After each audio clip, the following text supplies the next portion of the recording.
All right, my name is Dennis Gill with the Americans in Wartime. Today is 27 August 2020. I'm at the tank farm, and I've got the pleasure of speaking with Victor Angry. Yes, Good sir. morning. Good morning. Um, All right, then. Victor, if you could tell me to start off, where were you born? Yes. What year? All right. I was born in Altamont Springs, Florida, Winter Park Memorial Hospital. Okay. And is that where you grew up? Yes, yes. Until I joined the military. So first 18 years of my life are all right there in Altamont, good Okay. old small town. Did you enjoy your time there? I mean, it's a nice And place to live. I mean, it is. It's getting older when now that I'm older and you look back. I look back on my childhood and I realize, basically how poor we were and Right. really what the neighborhood was really like. So, but in it, that whole saying, it takes a neighborhood to raise Mm-hmm. a village to raise a child. So, very protected. Everyone was very respectful. Even though we had the later you grow up, the more kind of crime and drugs and all that stuff kind of came in place. But I think the interesting thing about my childhood growing up was that I always knew I wanted to get out and see more, do more, be more. Right. Like I always knew I was my purpose was more than just the streets, if you will. Right. So Right. You were in the Army, yes, sir. active duty. Yes, sir. Okay. Do you have any other family members that were military? So my oldest brother, well, my second oldest brother, Okay. Tim was the oldest, and Red's second, joined the Air Force. Okay. And so he was my target, if you will. Y'all was following Big Brother's footsteps. He's my target to doing something. But at the time, I didn't know I wanted to go in the military. But he was my first one out and my example to follow of leaving Altamont. So, yeah. Okay. And my original thoughts were to join the Air Force. I actually went to join the Air Force. Okay. It's a long story there. So why did you settle in the Army? Because the Air Force recruiting office had a sign on the door that said "Out to lunch," and as I was leaving, this Army recruiter saw me passing his door, and snatched me up real quick. And recruiters are great salesmen, so he hit me with the line of, uh, first, "Why am I here?" And I told him my brother was in the Air Force, and he said that, "What if I told you you could outrank your brother in like 10 years?" And of course, that caught my attention. So the rest, as they say, is history. History. Yeah. When you did you have any thoughts of what you wanted to do or No. what your career path would be? No, I wanted to leave. And let's put it like this. That's a really good question because when I went into the recruiter, and even when I passed the MEPS and got all in, and they start identifying what do you want to do with your job in the military, um, I went from like 100 jobs to down to like 10 because I'm colorblind. So I took the colorblind test, and it just knocked out. Originally, I was going to go into military police, and then of course, and I really hate to say this, but there was all these servers. They want to be in I know they don't like to be called cooks, but the mess hall chef or whatever. So, I didn't really want to do that anyway. But interesting enough, I chose aviation, which you need to know your color. But I got it anyway. That's another story too. But so I joined aviation. What did friends or family think when they found out you were going in the Army? Yeah. So my mother was happy because she knew I wanted to get out of Altamont. The guys on the street were not, and that's the interesting part because after I got in the military, actually, let me just back up and tell you the whole story. So when folks found out I was joining the Army, and I was still hanging out on the streets, the comments were made that it's a white man's army. Black people have no business being in the army. Mind you, this is 1986. All right, just graduated from high school, but everybody back then really the streets were heavy. So everybody hung out on the streets. So I hung out on the streets too, and so then the comments and the perception of me going in was I'm wasting my time and I'd be back. So it almost turned into a bet. How long would I make it before I end up back on the streets back home? And so, that was kind of disappointing because, I wanted the guys on the street to be proud of the fact that I'm joining the military, but it seemed to me that, there was this misconception of what the military was. And, most of these guys just grew up in Altamont, stayed on the streets. A few of them went to the military, but did come back home, and that was kind of the stigma that went with that. And this was 86. 86, 87, yeah. It's interesting that you mentioned that because been 86 or 87 that General Powell was nominated to be the Joint Chiefs Chairman. Yes. Did any of that? People like him? Oh yeah. Were they an inspiration? Oh yeah. I mean, he reached the top. I wish I had my phone to show you. So General Powell's book, of course I got a copy of it. I wrote a little book called Angry Leadership, 7 Guiding Principles. And I have a picture of General Powell holding my book and me holding General Powell's book, and I put the picture together. So, he's been a inspiration and a motivation of mine since I came in, because, he's got a story of growing up on the streets and, coming into the military, and he made it super to the top. And it was all through, his determination and his abilities of what he can do in his life. And so that's one thing I've always focused on. I've never let people influence how I move forward, because people can easily do that. They can call you names, they can give you bad ratings, they can not give you these special assignments, they can do all this stuff. And a lot of people bought into that and left the military. I just figure, if I can make it, if I can get through this, it's going to be a great, story for me. And I'm here telling this story now. So basic training, where do you go? I went to Fort McClellan, Alabama. Yeah. Is that your first time leaving? Away from home? Oh yes, and first time on a plane, little crop duster, which was the worst flight ever because it's turbulence and all of this. And that was a culture shock, because it was there that I met other races and ethnicities and people. Like, I had never met anybody from New York, especially a white person from New York. And the New York accent is way different from the Texas accent, which was Gilly, my buddy, Private Gilly. I still remember him from basic. He had that Texas draw. And here's a story for you. Gilly told me that his parents told him, or his neighborhood told him, that black people had tails. Yeah, this is true.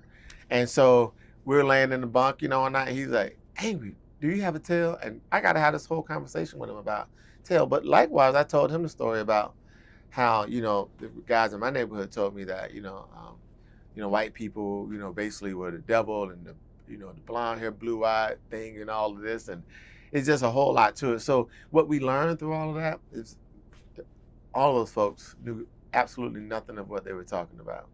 And that's how we get these bad stereotypes, because people, just start them. So was basic training, sounds to me like it was a positive experience. As It positive was. as being yelled at all they can be. Yeah. Actually, basic training actually taught me leadership. You know how fast the drill sergeant kills you off when you're on patrol and says you're in charge now. So, I got to watch other soldiers perform in leadership roles. And, in the background, you should always be learning from that. So I was just learning from that. Okay, if they screwed up doing that, that's what I'm not going to do. And then it's my turn up, and I just kind of went with it. So it gave me my first taste of leadership, which I was like, hey, this is pretty cool, because it's all about your men, your people, your men and women, because in the 80s, we had the separate groups, so it was all men in my basic training. But it's all about, inspiring, motivation, watching them and seeing how you can get the best out of them to do whatever that mission is. And so I was like, I can do this. So it actually worked for me. Does Army basic training, is everybody who graduates basic training, are they essentially infantry? No. Or is that another school? Well, yeah, that's another school. Okay. Because, the baseline is everybody's an infantry soldier, right? So you can easily, that's when we went to that whole beret thing versus the soft cap. Okay. But anyway, so I'm aviation. So as I went in, basic training is an infantry school, but then I went to my MOS, my advanced training school, which was 93 Papa Flight Operations, and that was at Fort Rucker, Alabama. Okay. So imagine doing basic and then going off into infantry school, because that's your MOS. So now you got to go to a whole nother. But I found out infantrymen are infantry soldiers, I'll say. The technology today that we have, you got to be the smartest person, almost in basic, just to learn the equipment that they have to use in these situations. So it's pretty interesting. But yeah, basic is more of an infantry style school, and then you go off to your actual school of advanced individual training. So how long was your other school? That was short, about 8 weeks. It's about 8 weeks. From what I can recall, I think it's about 8 weeks. It's pretty short. And then they shipped me off. 93 Papa is more of a hands-on, you got to be in the job to learn. It's like an OJT type deal. So they give you the base of what you need, give you some terminology, learn some files, some flight record systems, and weight balancing, data processing, and then you go off and you really kind of OJT your way through it. So. Right. And what kind of aircraft were you trained on? So I started. This is the cool part. I started in the helicopter rotary wing business. So back then we were working with the Hueys and the Cobra, and upgraded to the Apaches, Blackhawks, and that lasted probably about a good 4 years of my career. And then I switched into the fixed wing program. So that's where my operational support airlift comes in. Okay. Fixed wing had C-12s,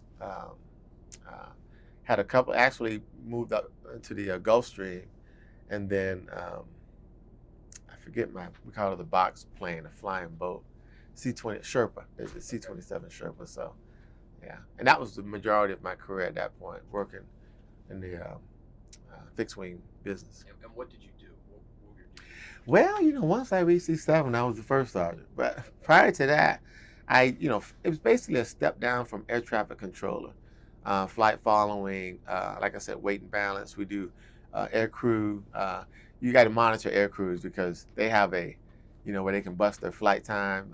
Then you got to put them down for rest. But these pilots and crew members, they'll want to overdo that because they enjoy what they do. So Right.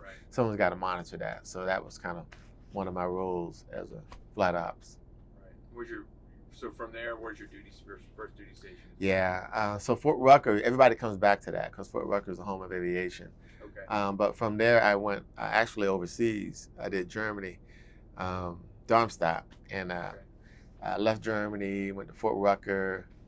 Fort Belvoir, Virginia. From Belvoir is where I swapped over into the AGR program for the National Guard. So still active duty, but just on the Guard side. So my home state was Alabama, but I worked up with Bureau in D.C. So basically over Davidson Army Airfield, back to Belvoir. And then I went off to Scott Air Force Base. From there, I kind of ran a series of Air Force bases. Okay. Yeah, Hickam Air Force Base, Scott Air Force Base, Mather Field in California before after they closed down that, we took over a portion of it. Right. And then a lot of time back here in the D.C. area. Once I moved on from that, when you reach that rank of like Sergeant Major, you got to find these other roles. So I became the Equal Opportunity Sergeant Major for the National Guard Bureau and just traveled all the 50 states inspecting programs. And so. Okay. Let's rewind a little bit. Yes. You never left Florida when you go to basic training. Now you're in Germany. Yes. So what's that like? Culture shock. Could you imagine, poor black kid from Altamont Springs, basically a little suburb country, if you will. And then I end up in Germany where they speak another language, Right. don't know how to use the phone. It was a culture shock. Yeah. But, I had to weather that storm too, right? So. What year are you in Germany? Area? What year? 88. So December 87, and from 88 to 90 was my Germany 2-year. Interesting time to be in Germany. Yes, with the Berlin Wall. Yes. What's that like? Yes. Oh, that was incredible. I actually went. I was there when they took the wall down, October 89, I think it was. October 89. Yep. And I got to experience that. I regret I never took a piece of that rock. I should have took a piece of that rock as they're, bulldozing it down. But Germany was interesting because it was the mark rate. The mark rate was high. America was, to be American in Germany was very honorable. I haven't been back since, but now it's the euro. The dollar's not doing anything of what it was. I felt very proud when I was there as a young man in that time. It was like we were there as the support, as the help, as the heroes, and it felt good to be in that position. What is your mission prior to the wall coming down? What is the mission of your squadron? Medevac. I was so we flew medevac missions all over Germany, more so for military. But if there was a severe wreck or incident on the Autobahn, we had a medevac Black Hawk, and it could get into a lot of places. My pilots were all Vietnam vet pilots, and they were really good. And so, you bringing back memories because I hadn't really thought about that. But I was a medevac company there. Does down south. anything change after the wall comes down? I mean, you guys in Germany are the front line Mm-hmm. between us and the Soviets. Yeah. And then things dramatically change when the wall comes down. Yeah. Well, it's amazing you bringing all this stuff back out of me because I went to air assault school in Germany, and one of the things in air assault school was they taught us whenever you point your weapon, you always point it, towards Russia, and everything was on high intensity, and whether it was or not, I didn't really know. I was just a young guy coming Right. through this, but everything was focused on high alert, on high watch, and being the best you could be. So it was interesting, now that I think back on it, and so travel became a little bit more restricted, before I could roam anywhere I wanted throughout the countryside. And then it became a little bit more restrictive, a little bit more paperwork process to get you out to where you wanted to go. I actually got married in Germany. Yeah, yeah. And so that was even difficult to pull that off. So, but we pulled it off. So. Was there, when we look back on that time in history, that's significant. The wall comes down, and all the things that went with that. Yeah. You're young at the time. Does any of that sink in that this is a big deal, or is it just? That's the thing. It didn't. Again, as I look back on that, I'm like, man, I missed a valuable opportunity to, I mean, I was a part of that history, but to really be a part of that history, kind of like what these kids are experiencing now with everything going on. You want to really, kind of contribute to it, and I don't think I did. I mean, I'm pretty sure I did. It's just looking back on it for me, I don't feel like personally had any in my mental state a more connection to be a part of that. I think maybe age has something to do with it. Yeah, You're I did. young, I was 18. Yeah. If it happened today, Oh man, yes. you'd have a different mindset. I would. Yeah, I think about that too. Yeah, man. But I was there. I had that much mental, state to recognize to be in that moment. But I was probably in it for the wrong reasons. But I was young, Right. Yeah. Does the Army change after that? Significantly. You served before and after. Was there Yeah. any? Yeah. Are we speaking from the wall or just the Army changing? Well, in general, but it's the Army. specifically, our Yeah. enemy is the Soviets, and then that kind of goes Yeah. away. We don't have anybody, Right. at least for a few years. Yeah. to I call the enemy. mean, we focus a lot on training, right? Because I think that's where the big question came in. What's the use of the military? And I remember in the early '90s going through the why are we here from the civilian side of society, because I steal taxpayers' dollars, and many of us are just all we do is train. It's like we didn't have an enemy, and it's training, and get in trouble, and a lot of that stuff registers with why are we investing in such a large army. And we started the downsides. Thank God I was a young kid, so I was one of the ones that kind of stayed in, because that's when our Vietnam vets, the folks that trained me, were kind of going to the house at that point.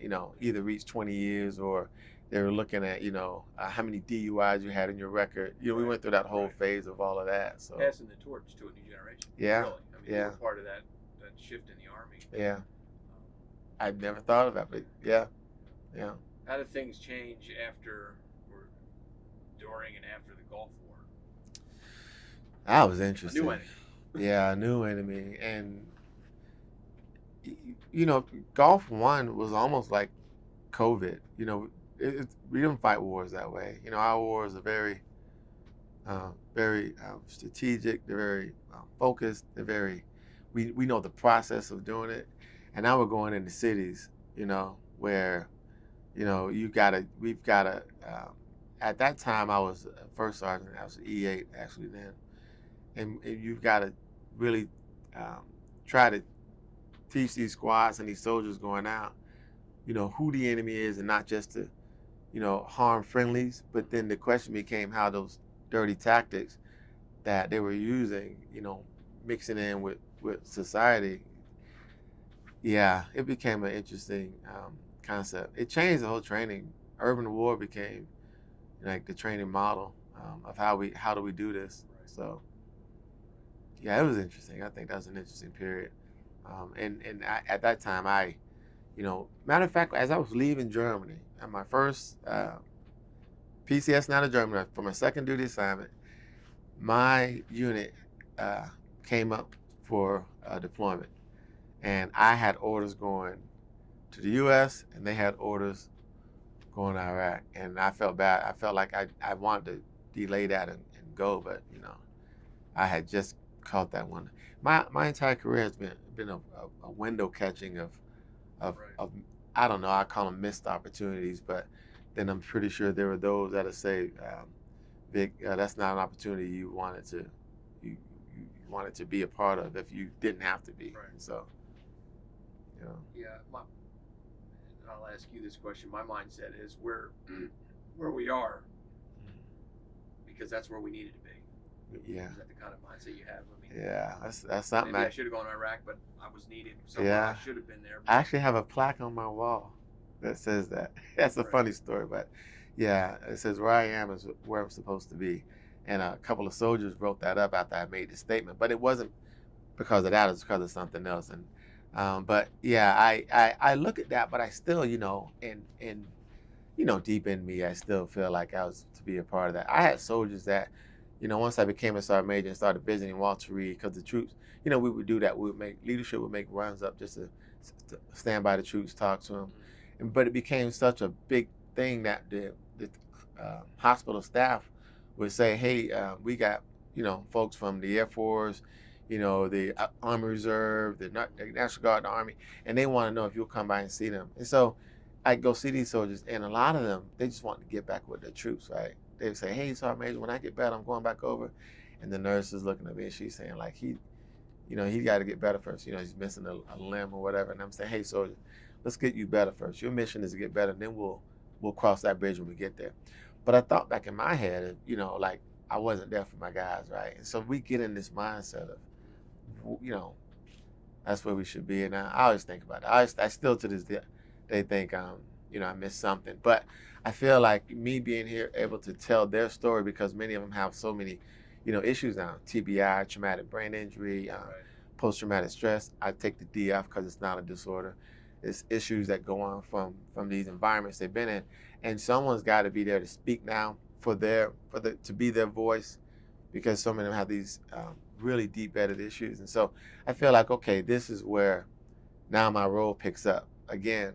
I wasn't there for that, but maybe that's because God put me here for this. So you transition from active duty Army or regular Army, yes, right, I know, right, to yeah. the Army Guard or the Yes. National Guard. Why did you do that? So a couple of reasons. One was, it became, they call it the best kept secret. The Army National Guard, Active Guard Reserve program is the best kept secret in the Army. So as a young E6 at the time I was, I was looking at, my young family, had a son, my wife, and they were like, you could be, stationed somewhere for a while and you'll still, roll up your active duty time because it's still active duty. And I thought, okay, that's a good thing. However, that didn't happen. It turned into more PCSs than I was in the Army. Not a bad thing though, but the second part to that was the Guard is an interesting organization because, you have so many components of it. AGR, basically a full-time active duty soldier. Title 32, a state, you could PCS around your states, an M-Day soldier, which is, that old concept of the weekend warrior. But and what it is that you do drill weekend once a month and then annual training 2 weeks out of the year. And the interesting thing of what I noticed from that was you basically have a civilian for a weekend, or you have a soldier for a weekend who you have to get back into a military mindset because the rest of that time they've been civilians. And so how do you balance that? How do you keep someone in the mindset just for a weekend, and then 2 weeks out of the year you put them back into a full mode? In other words, you may see them in uniform, military uniform, but they're really in whatever uniform they wear going to work for their civilian job, because that's their more full-time job. But it's I found that to be interesting because they carry two walks of life. The guardsmen, if you will, they can bring you expert knowledge and benefit from, let's say, you being a doctor in your full-time job, or a welder, or even a mayor, right? And then you're a soldier on these weekends. So in deployment, really, the National Guard came through and showing the best of both worlds, because a soldier is just a soldier, is just a soldier. Mind you, with your military specialty skills, your job, but that's kind of the mindset. Your culture is always that. But you get into a third world country, or an overseas country where we have this fight, and you have a mayor who knows how to set up towns. Right. You have a doctor who can really do some assessment, although the MOS now may be infantry, or a mechanic or whatever. So they bring you all these different skills, and all those skills matter. Or the welder who says, I'm tired of our Humvee getting shot up. So they start cannibalizing cars that are, on the road, building up armored vehicles. I mean, I think it's brilliant, right, to have the best of both worlds, and to put them in these combat environments so we can capitalize on opportunities to kind of save life and, sanity, if you will. Right. Were you full-time National Guard? Yes. Okay. Which was why it made it interesting for me, because I literally one day switched from the Army, active duty, into the National Guard, basically active duty. Okay. But because it was National Guard, the stigma and the title alone says National Guard, so one would assume that, I've come from a state. I always felt like a chameleon. I was caught in the middle somewhere. I was in the best of these two worlds, but I didn't come from the rough times of drill weekend, from a state, although I had to join the state. So Alabama National Guard was my state. But the Sergeant Major even said it best. She says, Sergeant Major, your record is great. We want you here in Alabama, but we don't know nothing about you. And that's because I'm really a Floridian from the Army, stationed in D.C., and I'm sending him this packet down to Alabama because I want to join the Alabama Guard while I represent. And that's because of Fort Rucker and my aviation background. I felt like Alabama would be the better state for me. So, right. And you would eventually rise to be the Sergeant Major of yes, the sir. National Guard. Yes, sir. I'm not sure how this works. Is that for Alabama or for the whole? For the whole, yeah. So National Guard Bureau, here we go, another interesting. So the National Guard Bureau basically represents all 50 states, 3 territories, and the district of the National Guard, and the Air National Guard. So bureaus there, and that's so my general was General Craig McKinley, first 4-star NGB, and so under NGB breaks out into the two. We have the director of the Air Guard and the director of the Army Guard, and General Raymond Carpenter was my Army general for National Guard. Now, before we get to him, we had a couple more generals, and this one in particular was retiring, and basically General Carpenter came in to kind of backfill his seat as the acting director until they figured out what they're going to do for full time. So during the whole process of that, I'm the what was that? I think I was the Equal Opportunity Sergeant Major for the National Guard, and I'm always around. So anyway, I get a phone call. Oh no, I take that back. I'm down at OSACOM now. I'm the OSACOM Command Sergeant Major, and I get a call that General Carpenter wanted me to come in and fill the role. So I was also the acting Command Sergeant Major for the entire National Guard for roughly a year. But honored to get that call. Went in. Just similar to me being a politician, the coin phrase was, "You've got big shoes to fill." Right? I hear that so much, but it was good. It was really good because it represented all the soldiers, and that's one thing I do well. I love representing the soldiers. So soldiers, families, and the issues, and what are they, and how do we fix them, and how do we move out our best formations going forward, comfortably, where they don't have any family issues, their health is good, and I love that. I love that challenge to be in that role. And when you're Sergeant Major of the National Guard, you're at the Pentagon? Yes. Well, my office is in basically 2 offices in Arlington, Army Navy Drive is where the Army National Guard headquarters is stationed or positioned. The air is on Andrews Air Force Base. Air Guard headquarters on Andrews Air Force Base. So two different locations that represent both of those um, components, if you will, but all reporting to the Pentagon, to NGB. But we spend a lot of time in the Pentagon, in that office, and they have a little swing space, they call it, down in there, where we do a lot of work in there. So, um, So are you,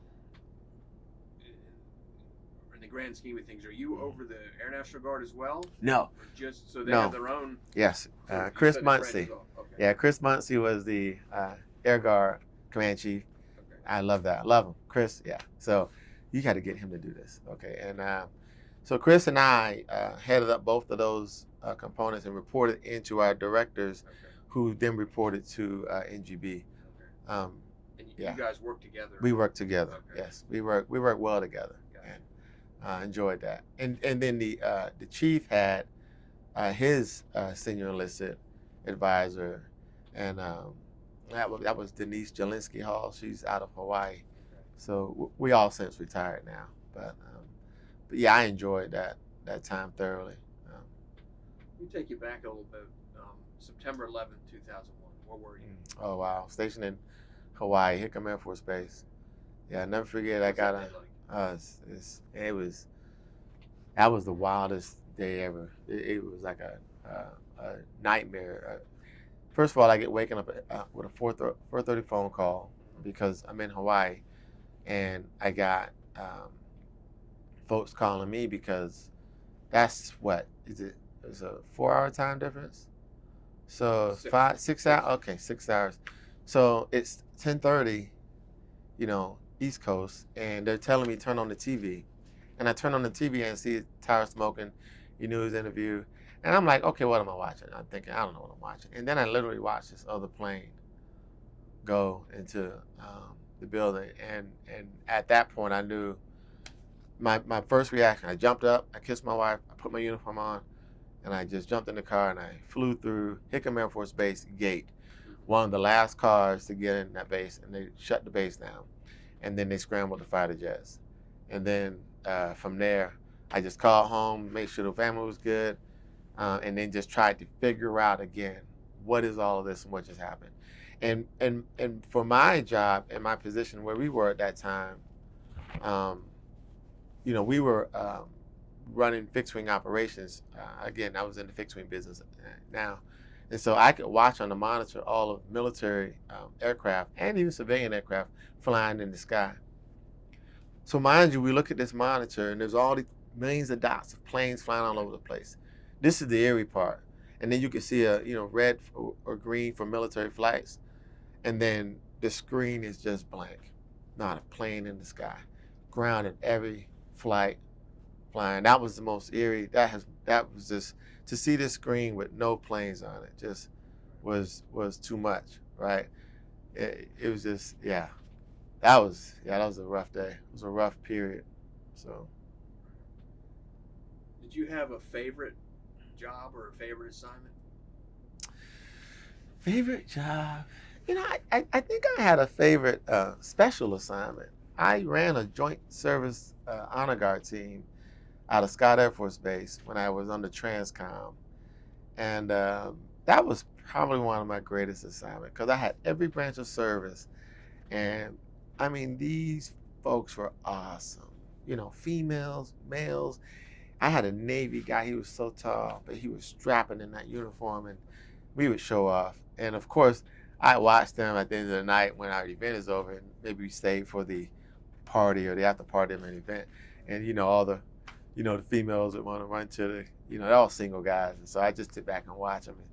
It's kind of cool to see that because it's so much pride. There was so much pride. And I just love being a part of that, where we making those moments of pride within ourselves and then creating the pride for everyone that's watching this. And I'm pretty sure we got a lot of folks join the military just from those events that we did. So I really love that because I like creating that hope, inspiration, pride, and to be on a Joint Service Honor Guard team is probably the spotlight place so you can create that. So that was my best assignment. I think it was my best special assignment.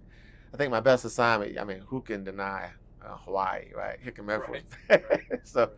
it's a It's great, Hawaii. yes, Hawaii. And it was really good assignment. When So, did you retire? 2011, March 31st or April 1st, as they say. So, So you've had some time to think about it. oh, Look back on yes. it. How do Yeah. you think your military career has affected your life? Well, I mean, it's definitely affected it. First thing I did after I retired is I took a little time off and I wrote a book, right? And then I became a volunteer firefighter. I still love. I mean, I'm a servant. I serve the people, and so first of all, the military taught me my purpose in life, and so walking in my purpose is big for me. But when I retired, I lost it, and I couldn't find my purpose. And then I got a card about firefighting and volunteerism, and I love being a volunteer, and so I joined, and that gave me purpose again. Through that purpose, unfortunately, our supervisor for the Neabsco School District, Mr. John Jenkins, passed away, and they had a special election, and I was asked, because I don't seek this stuff, I wait to see what God tells me to do. I was asked if I would consider running for that position, and I ran, and so I've been in office now roughly 18 months, 6 months special election, just started our new term in January, and it's a blessing. So I feel, even coming from the military in the last 9 years, reflecting back on that, I no longer wear a camouflage uniform, but service is still important. And so I recognize that that's the thing that gave me my balance and my purpose in life, and I'm still walking in it. And, so I feel good where I am. I feel very blessed, very fortunate. And, Did the skills that you learned in the Army, especially leadership, do yes, they still apply today? they Whatever do. They do in a sense. It's kind of, you have to pull all this together. It's like a table with 4 loose legs. We got to tighten these screws on the legs, and so I have to be delicate with my military leadership, and coming out here, especially in politics, political leadership is not the same as military leadership. Let's just not kid ourselves. I don't have time to politicize events, and I don't have time to make statements of political nature. I believe actions speak louder than words, and that's a true testament of leadership. Let's get things done versus talking about things and drumming up these. Let's just say this. I just want to get work done, and I believe leadership allows me to do that, and that's one thing I can tell. I just try to tell the people that what's the problem, how do we fix it. Everything is about the mission. I think that's the best way to put it. Everything is about the mission. It's the mission focus, and how do we get that mission done. So what's the problems we're facing out here in political and politics and society, and how do we fix them? I know we didn't want to talk about that, but it's interesting being here. And being a rookie politician, I'm still learning that. But being a vetted veteran in leadership, you can't take that from me. Well, it's interesting that you say that it's different. People think leadership is leadership. Mm-hmm. You're saying there's a difference between what I'm doing now in the political realm and what I did in the Army. Huge. Even though there's politics involved in a lot Right. and everything. Right. It's a lot more. Right. Case in point, marching orders. The term for a sergeant major is stand on the colonel's desk, argue your point, because we can close the door and we can do that. But whatever happens, whatever that end result is coming out of that door when we open it, we're marching to one order. He or she either agrees with me or I'm going to agree with them, because that's just what it is. But whatever that is, when we walk out that door, that's the order we're marching to, and that's the new law of the land that we're going to enforce, and that's how we're going to do it. It's not the same in politics. You go out here, you don't like what the decisions made, and then it turns into you have political rallies of people supporting why you think that was a bad idea. Even from Richmond or from the leadership down, if they push up a law, military speaking, it's easy. I take what they said, and we enforce it, and we drive on, and we don't beat up the people, but we educate the people, and we explain to them why this is, and we don't create divide. We bring this thing along together, and that's how you roll through this. But you know, out here it's very different. It doesn't work that way. So our goal in this project Mhm. is to preserve your story, preserve stories of veterans, preserve stories of Americans during wartime. I'm hoping that sometime in the future, 50 or 100 years down the road, somebody will watch this video. What message do you want to send them?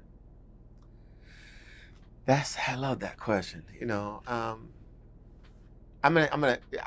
don't know how long I can be with this answer, but I'm a storyteller, so I just got to tell a quick little story. So, W.E.B. Du Bois, right? Um, uh, Great activist, actually helped start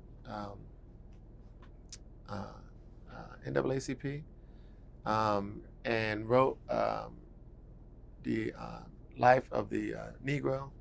And anyway, his interesting for me, he was born in 1868. 1868, and I was born in 1968, 100 years later.